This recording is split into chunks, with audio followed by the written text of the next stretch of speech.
This program is brought to you by the Kentucky Small Business Development Center in Louisville.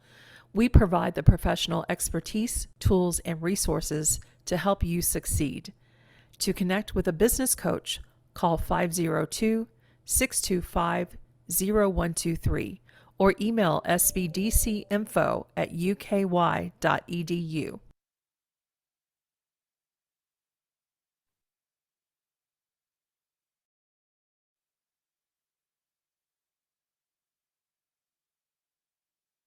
Welcome, everybody, to another Toolkit Tuesday. We're glad you're here today.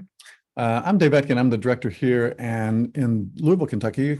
We are the Louisville office of the Kentucky Small Business Development Center. There's 13 centers across the state that you can access anytime you want.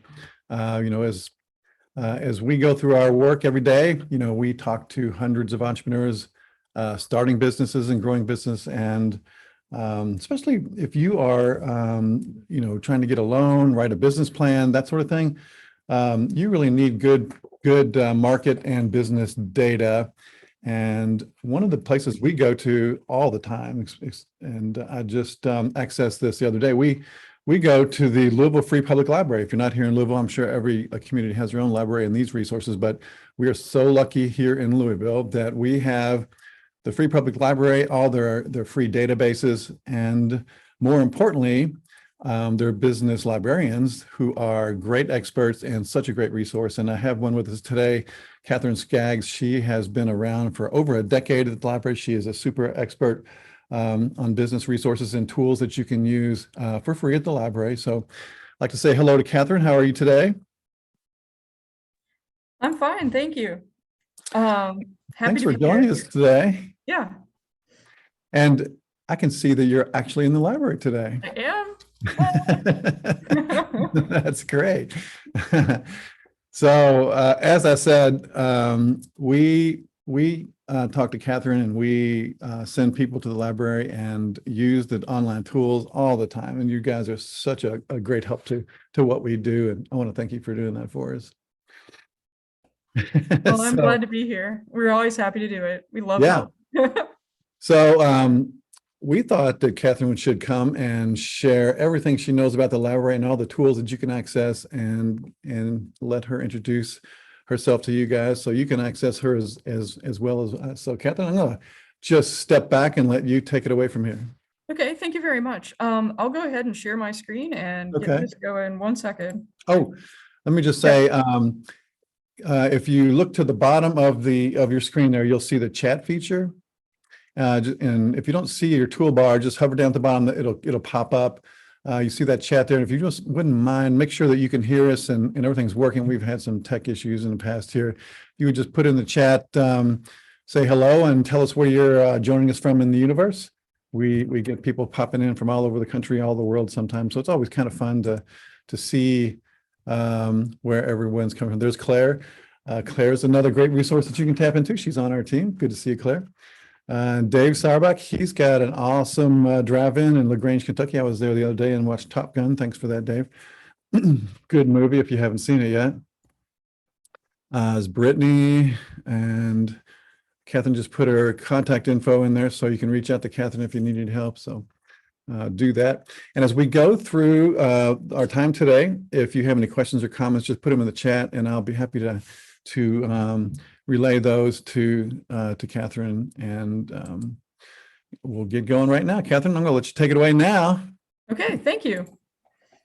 So my name is Katherine Skaggs. I'm the Small Business Resources Librarian at the Louisville Free Public Library.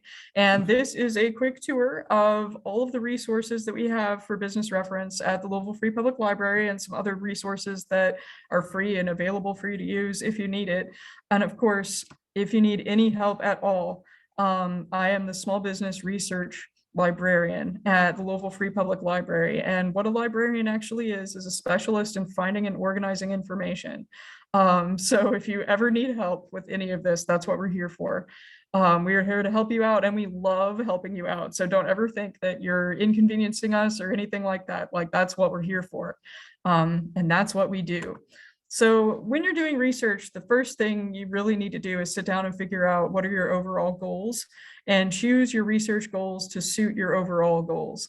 And then once you have a research goal, you decide on which resources will be most appropriate and most powerful for you to use to find that information that you're looking for.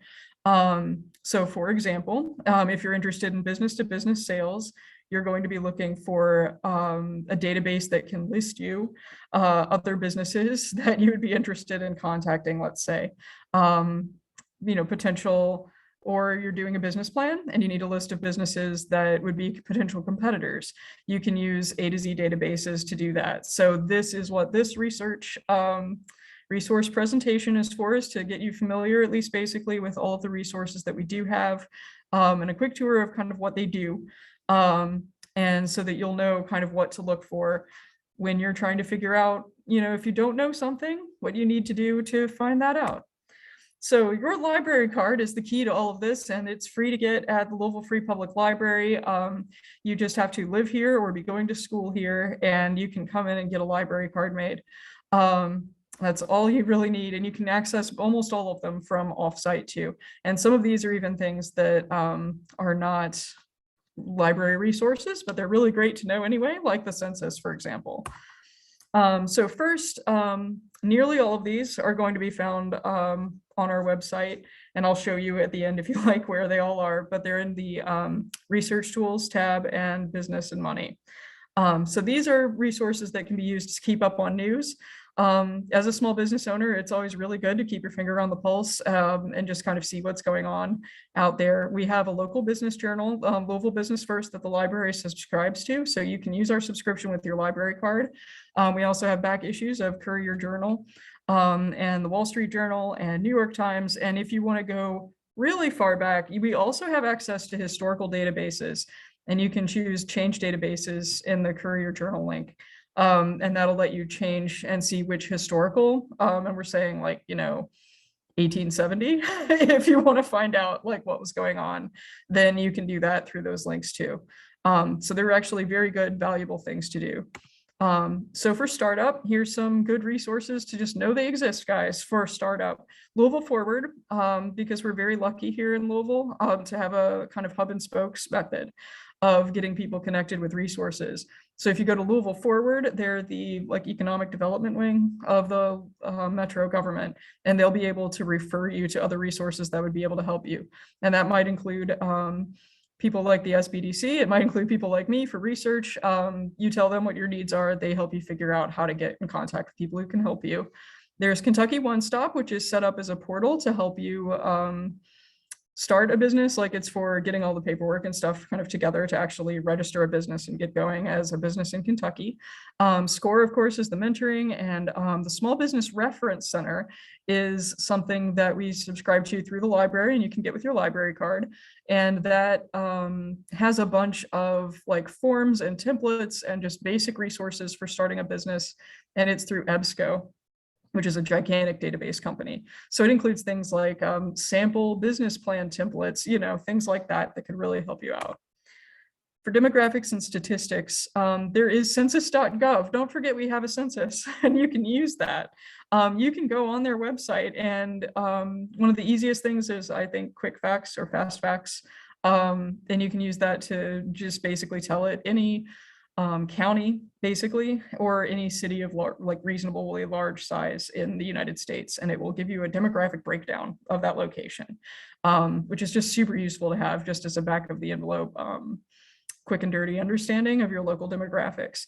A to Z databases was the one I was alluding to earlier. That is a massive database of businesses, any registered business in the United States, basically, and you would use it by filtering out or filtering for things that you want. And so that one is one of the ones that I lean on a lot. And like I said, if you, some of these are a little arcane and squirrely, and it's okay if you get into it and you feel overwhelmed and you need help. That's what I'm here for. Don't hesitate to email me with a question like that, and I'll email you back with as much answer as I can possibly get you. So as for education, we also have access to LinkedIn Learning with your library card through the library. And they have, it used to be Linda, now they've merged with LinkedIn, and they actually have what are called learning paths, or like miniature seminars or lessons. One of them is become a small business owner. So there's a ton of resources. And also, let's say you need to get familiar with Microsoft Excel.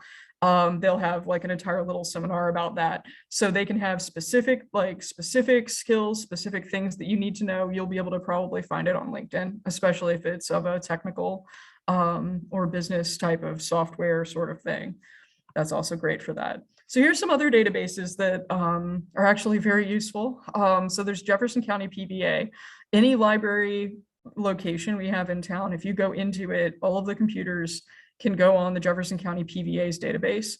And that's the property valuator. And it allows you to check if there's been previous sales of that location, who actually owns it, what's the tax assessed value of a particular piece of real estate. That's what that's for. There's also Gale legal forms from the library, and you can go on those and get those with your library card too. And they include things like any sort of legal form you can think of. So if you know what you're after, it's a great database for finding, like, let's say you need a like a lease or rental agreement, you'll be able to find templates for that in there. Business Source Premier is great. It is for journals and industry specific magazines. No matter what industry you're in, there are usually trade magazines or trade journals specifically catering to you that have your interests and all the scuttlebutt going on in that particular industry. That is the database you use to find those. So things maybe specifically about sale and manufacture of shoes, you can find that through Business Source Premier. Financing. So say you need a business loan, here's some things to keep in mind for that. There are several things around town, Community Ventures and Kiva and Access Ventures and Kentucky Small Business Development Center, as you all know, totally exists, and the Small Business Administration. These are all things that can help you either with the financing itself or to actually get you connected to it. And then investing. Once you do start making money, how do you know where to put your money and what to do with it? In the Business and Money tab of research tools at the library, you will also find Weiss Financial Ratings, Morningstar, and Value Line. And those are useful for, say you want to find out how a particular mutual fund is performing, or whether like historical stocks, or things like that. Like that's what that's for, is that it gives you a rating for various banks, and I think it also includes credit unions and things like that too. So it also helps you figure out what to do with your money once you start making it. So all of these things are free and available to you with your library card. That's just a quick rundown of what we have. And I'm prepared to answer any questions you guys have about it, and even go back and kind of show you how individual ones work. Because like I said, it can be very weird and arcane. And that is a lot of stuff. A lot of our problem in this day and age is that we are facing, it's like drinking from a fire hose of information. There is so much information out there that it can be very difficult to sort through. And like you can put whatever into Google, but then it's your problem to try to sort out whatever is coming at you. And I think that that's also what professionals like me exist to do, is help you figure out, all right, well, how do I get like a reliable source of information, or this specific thing, or that kind of thing too. We help you sort it out as well. It just helps. So that's the end of this particular part of it. But like I said, there's bits that I think are honestly fantastic. I'm gonna get out of here and I'll just show you basically really quick what I mean. So I'm gonna reshare the screen, and we're going to instead take a little trip to the internet. So as if I was going online, like here we are at the Google. If you go on census.gov, this is what this actually looks like, and how you can do this. So it's just like, here's this big pile of whatever, and you can look through it in this quick facts, access local data. And we'll just kind of give it a second to load. They just recently redid it, by the way. It was down for a little bit and causing people conniptions, but it's back up and it's fresh, and it's really quite nice. So what it's doing here is it's populating a table and it will compare side by side. This is the entire United States in all of these categories.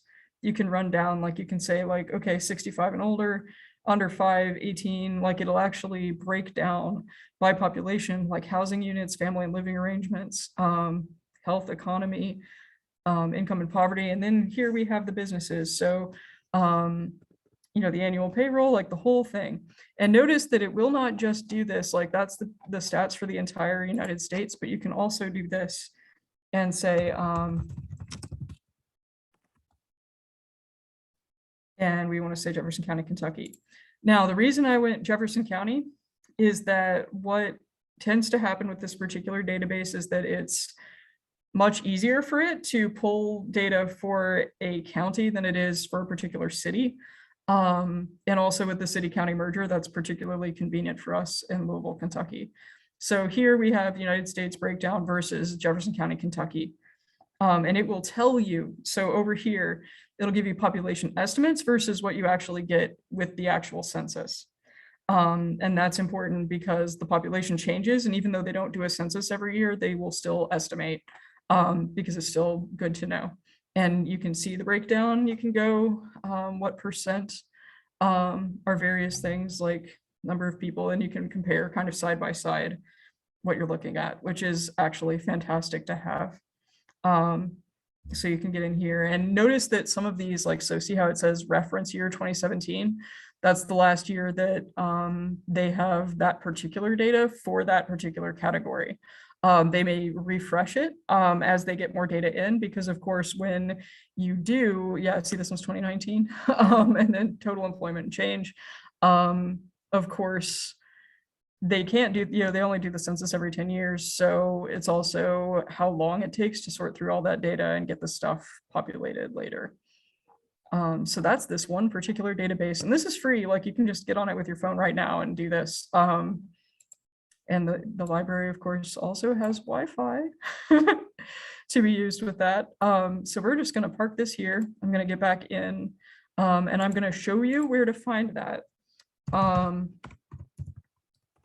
This is our library's website. And this research tools right here is where you would go to get most of these databases that you can get with your library card. And this already orange link, business and money. And this is where most of them live. So for example, I'm going to open a new tab. The business first. Yep, there we go. Boop. So for example, when I'm in the library, it just opens it up like it's nothing. If you access this from offsite, you'll be asked to put in your library card number and password, which you'll set up with your library card. And if you already have a library card and you don't know what the password is, or maybe it's been a while and you don't know if it works, come to the library, talk to us. And we'll be able to set you up. We'll just need a local photo ID or out of town photo ID and piece of local utility mail or student ID, you know, that and a student ID to show that you work here or something. And if you do not live in Louisville, Kentucky, and you don't have any of those categories, you can still get a paid library card to use our resources or check your local library, because chances are very good they subscribe to similar things. In addition to that, above and beyond, most libraries have deals with each other that they'll let people borrow things through them from other libraries. And that's called interlibrary loan. So say there's some really obscure journal that we don't have, and you can't get it from us with your library card, but you still really need to read it. You can put in a request for interlibrary loan and be like, hey, can I get such and such a book? And then we'll look around to other libraries to get you a copy. You just need to have enough information to be able to tell us exactly which one you're looking for. Or tell us, like, you know, for example, if it has multiple editions, tell us it's okay to have any edition, or I want this specific one. So get as much information as you can about the resource before putting in an interlibrary loan for it. And if it's new, like really new, like if the book came out in the last year or so and we still don't have it, you can request a purchase too. So even if it looks like the library doesn't have it, there still may definitely be a way to get it for you. We'll almost certainly be able to get the information one way or another, or refer you, like in a desperation last ditch effort, refer you to someone who can, because there's even more, like we're not the only business library, like we're not the only library with this. We're a public library. There's also like U of L's business schools, for example, and things like that. There are other resources that you might be able to use. So anyway, this is Business First, and it is local business news. So you can kind of keep an eye on things that are happening locally through this, which is very useful, I think, to do. And so that's an example of just one of the things that we have. We also have, so this is A to Z databases. I'm going to show you very quickly kind of how to use that. They're going to let it, give it a second. There we go. Okay. So what you're going to do where it says 30 million businesses and executives, we're going to kind of ignore that.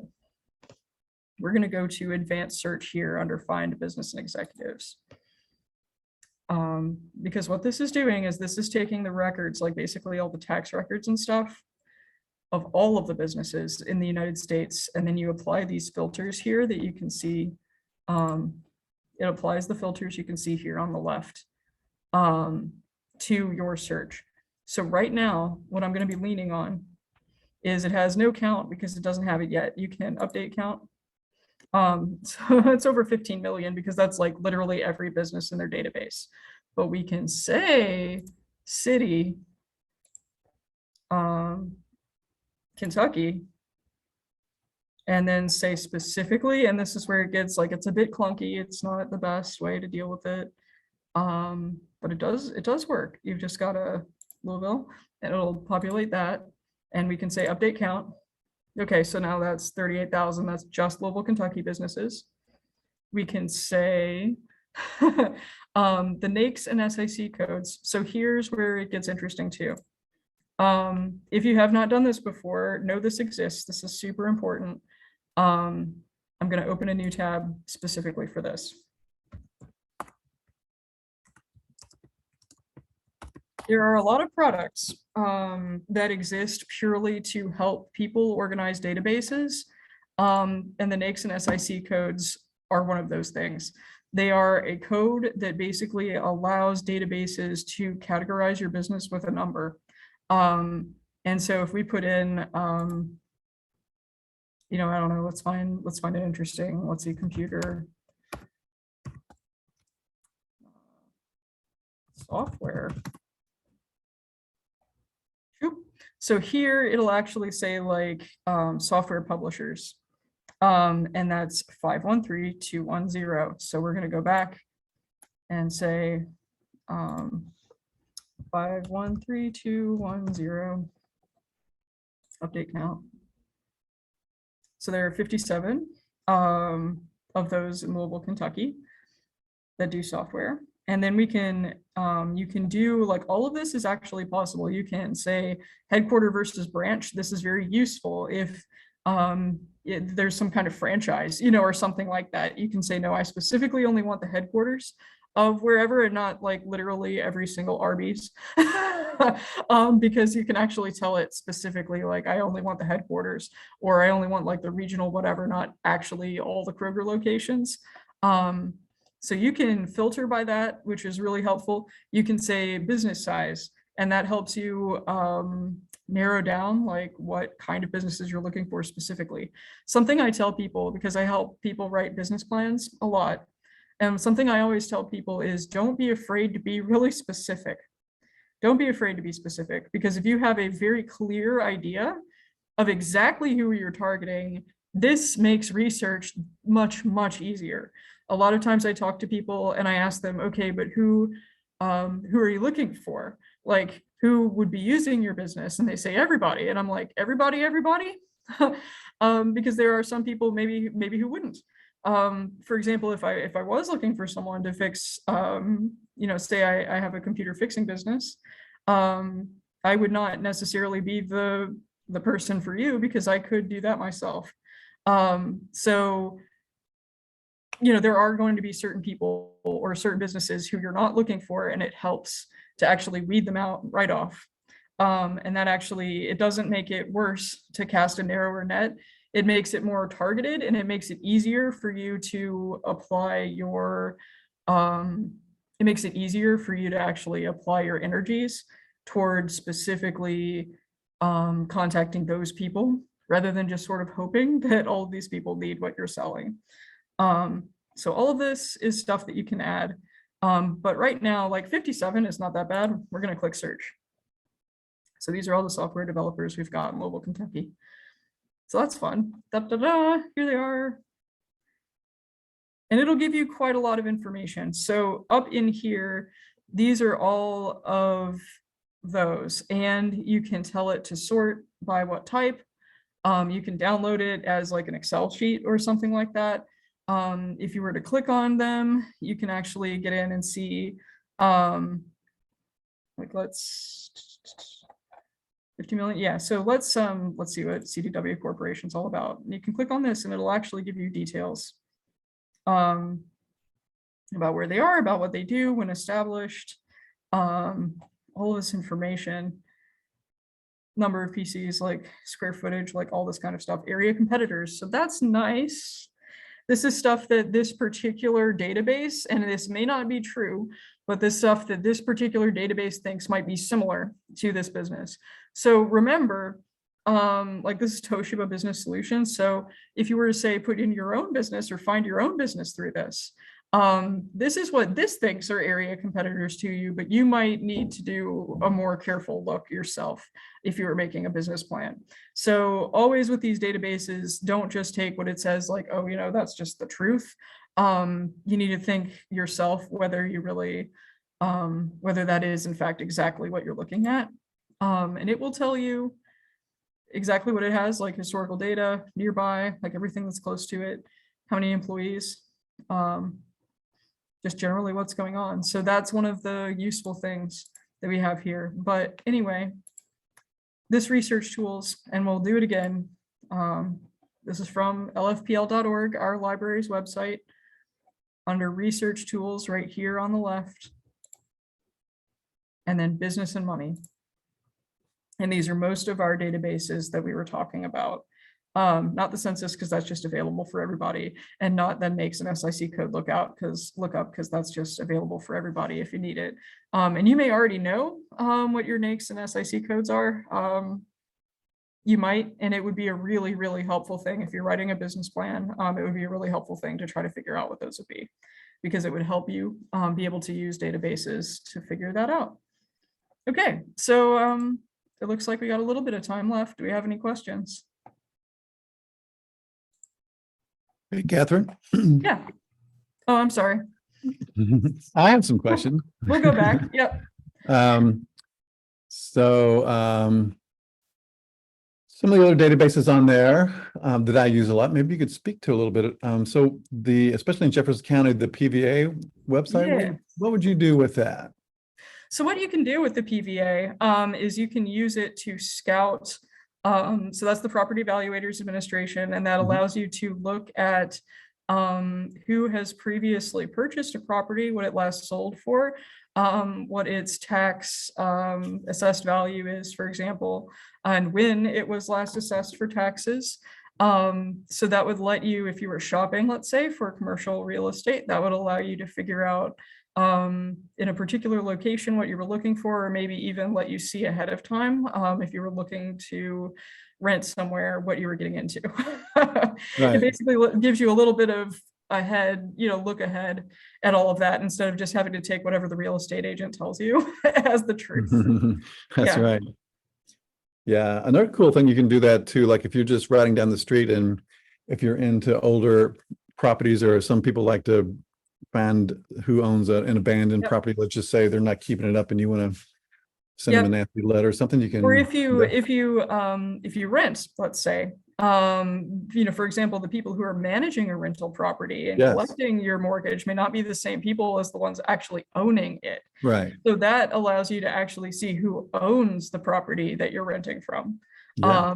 Because that can get very complex, and that database allows you to kind of cut through it and see who you're really dealing with. Mm-hmm. Yep. Yeah. Another cool thing that I use a lot is your legal form database. Yes, that's fabulous stuff. Talk a little bit about that. Yeah, so I will show you here. We can just Okay. get into it. So it's under here, legal forms with Gail. And what this does, I gotta let it load. It's okay, you can do it, Gail. No, oh no, please don't be down. I'm gonna be really upset if it's down. Please. We'll try it again. Oh, don't be down today. I can tell you what it is anyway if it doesn't load, but it's a lovely database. Yeah. And what it is it's a large database of legal forms that include things like wills or rental agreements, and it can get really specific. Like I actually saw one for, renting a horse. Like I didn't know you could do that, but it has all kinds of legal forms that you might need. Come on, Gail, please don't time out. Yeah, so it has all kinds of legal forms that you might need. And the interesting catch with that is that the librarian can point you to these resources, but they can't do it for you, specifically with the legal database stuff. Mhm. Yeah. Like I can't tell you which one you need specifically. And unfortunately, like if you were to ask me, I would be like, legally speaking, I cannot tell you exactly which one you need. You've got to have a good idea yourself. Yeah. Just to share a little bit of what I use it for is if you are working on a lease or a contract to buy a company or sell a company, you can pull one of these forms, and I wouldn't just use it off the shelf. I would, go through it and kind of make it a little bit my own. But then I would take it to my attorney, and I've, I've done a lot of the work. So I've actually saved myself a lot of money as opposed to asking an attorney to start from scratch on a contract or something. So it's a great tool. I use that a lot. I highly recommend that. Come on, Gail. It looks like it's going to time out again. I'm sorry. Okay. But it would have been a big database that allows you to go through it, sort of like a catalog with links that are usually to things that are pretty often used. And then you can kind of narrow down what you're looking for from there. Yep. So a couple questions. So Dave asks, do resources vary between each Kentucky County Public Library? They may, because a lot of who has what databases are down to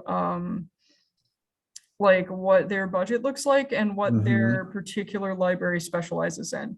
So that's something that is also really interesting. Public libraries will just try to provide everything they can to the public, but we may not be, as a consequence, like we're not as specialized as a, like say a college's business library.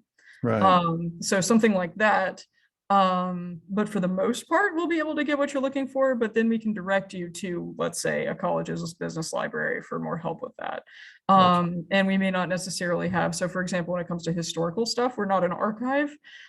So if you want, and there is a difference between a library and an archive. So a library is, this is your gateway to information, and we're here to set you up with whatever the most current information we can get, like the best and most current information we can possibly get you. Like that's what we're here for. But an archive is a place where we keep information safe. And those are two different things. So while we may have, like in a library, if a book doesn't go out enough, like people just aren't reading it, or it's really old and in bad condition and nobody's been reading it, out. So a library doesn't keep things forever, but an archive would. And those are actually two different sort of models. And some libraries have archives in them, or have archive-like things going on in them. For example, at the Louisville Free Public Library, we have the Kentucky History Collection at the main branch that's there to help people. Like it has old, oh man, like city directories, and things like that from 100 years ago that you might find useful if you were, say, researching your genealogy. But we wouldn't have, like the phone book from 20 years ago. It's like, yeah, well, that's basically useless. So there are certain things that we're not going to have, but we can definitely direct you to someone who would. I used to love those city directories. They were so They're much really fun. interesting. They were so fun. And they had advertisements in them from back in the day. That was cool. I love old ads. Oh man. Yeah. That was great. Yeah, I used to, when I would have to go to the library, I would do whatever I needed to do. Then I would go to that. There was a whole giant wall of those old city directors in print. I don't know if you still have that. I don't think you do, but yeah, that was super fun. So There are none of the things that I mentioned are only available at the main branch. They're all Mhm. available with your library card. The only exception is probably the PVA, the Property Evaluators website, which is available from any computer within the libraries. So if you walk into a library and use one of the public computers, you'll be able to get on the Jefferson County PVA's website. There's one other Okay. resource like that that is not business specific, and that is the Ancestry, the Ancestry.com subscription that we have for genealogy that is also available in the building on one of our computers. Okay. Yeah. Good to know. Good to know. So John asks if he's out of town. He lives in Beaver Dam, I think. Yeah. Can he be a library customer? You can, so your local community's public, yeah, like your local community's library card will get you your local community's library stuff. But you can also, you could use interlibrary loan, like if there's a particular book that Louisville Free Public Library system has that your local library system doesn't have, you can ask to interlibrary loan it through their department. Nearly all public libraries will have an interlibrary loan department who are able to loan you books from other libraries. Right. Okay. So if someone came to you and said, I'm going to start a business and I need to kind of, do some research on the opportunity, what were the steps that you would tell them to take if they came to you and asked that question? If you're early in the process and you're just kind of kicking the tires, I find a lot of people, I've seen it now for a few years that, I'm kind of used to people saying, I'm thinking of starting my own business. And I'm like, really, yeah, take some time with that, like sit with that, really feel that. Because for example, it's not as easy as like a thing, oh, I could do this for money. Because often the idea of what it's like to run a business doing X is not the same as what the actual process is like. Right. Probably the most common one, and here's, where I get on my soapbox about it, probably the most common one I see is restaurants, the restaurant disaster. Because I think everyone figures they can cook, or, man, I have really good barbecue sauce, or something like that. And it's like, yes, but that's what cooking is like. That is not what running a restaurant is like. What running a restaurant is like is managing inventory and figuring out what your overhead is and like all of this stuff. It is not actually like cooking. There may be cooking involved, but the actual running a restaurant part is not like cooking. So I would say really sit down and think about, okay, but what is that like? And if you can find something that is in the area of really good at, like stuff that I like to do and I'm good at, that this business also involves within it, if you can find something that combines those things, you're in a very good place.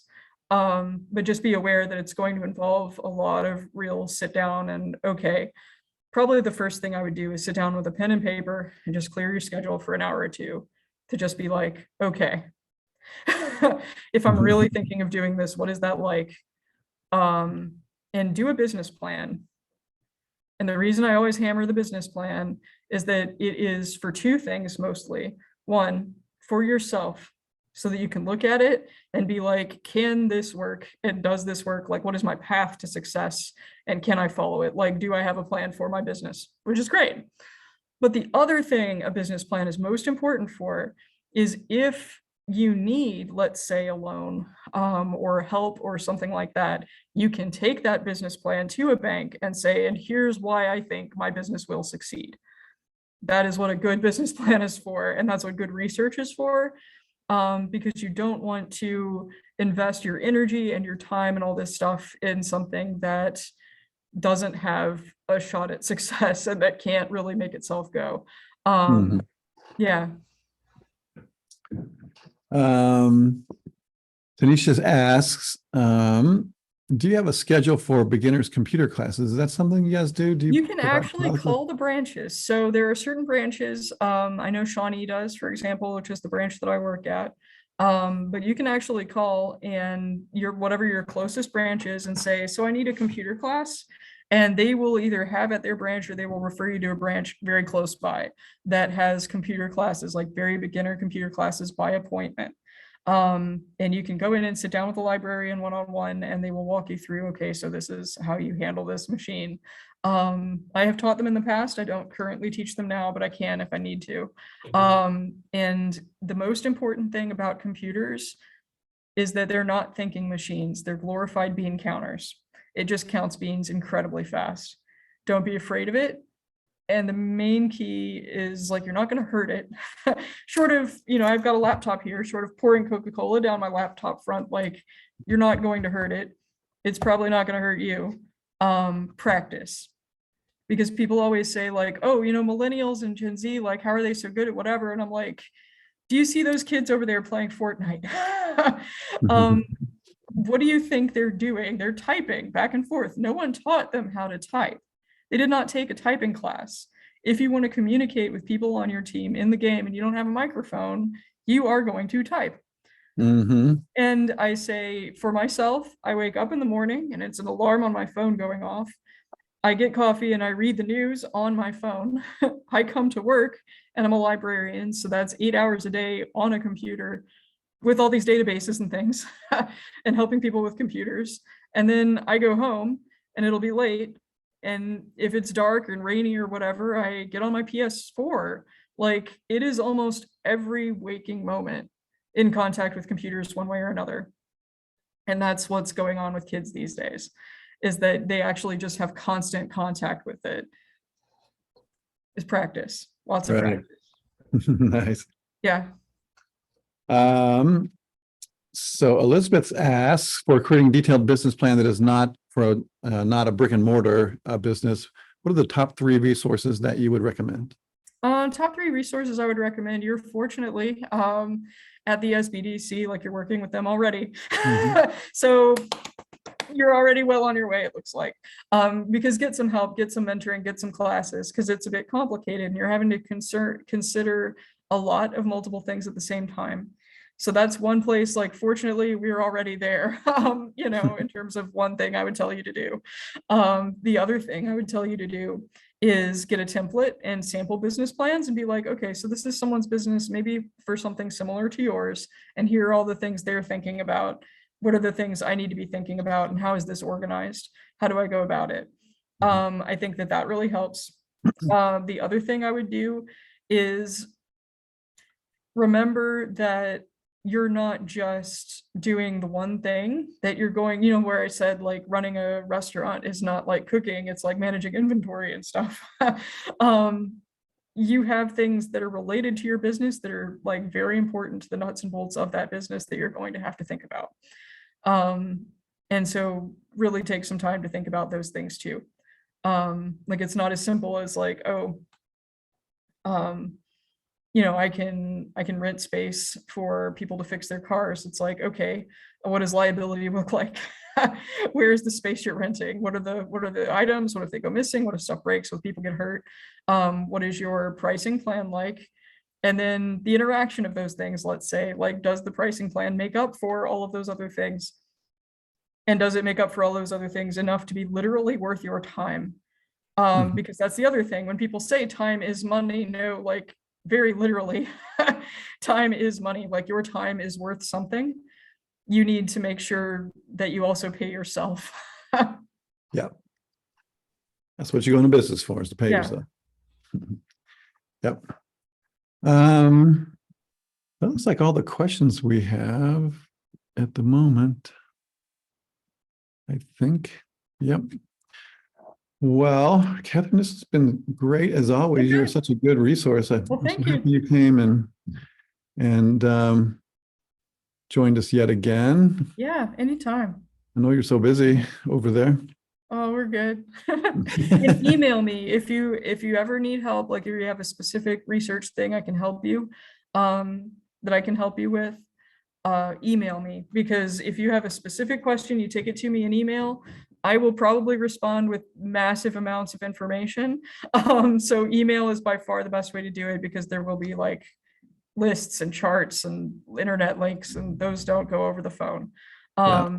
So email is by far the best way to get in touch with me. And Yeah. I can put it again in the chat here. Yep. Katherine.Skaggs at lfpl.org, Louisville Free Yeah. Public Library. And that's me. And I work at the branch at Shawnee, which is between 29th and 40th, or 39th and 39th and 40th on Broadway in Louisville, Kentucky. So I'm right there on Broadway. And That's I'm a usually, that's a really cool building too. That yeah, is it's actually nice. Like I like it. Yeah. Yeah. But yeah, Yeah. that's where to find me in person. I do work here, so I'm findable, but by far the best way to get an actual answer to a research question you have is email me, because I will probably have an answer. It's going to be very long with a lot of stuff in it. Yeah.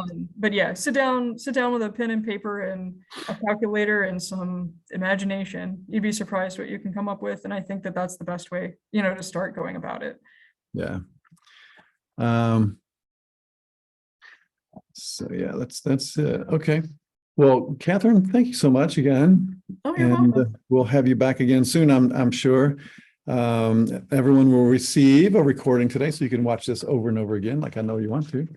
And there's Katherine's email address there. Please use her. She's a great resource. We use her all the time. Yay. And the Free Public Library databases are just a great way to research an industry or a growth plan or a business plan or whatever you need to do. So take advantage of it, because that first word is the most important one. It's free public library, right?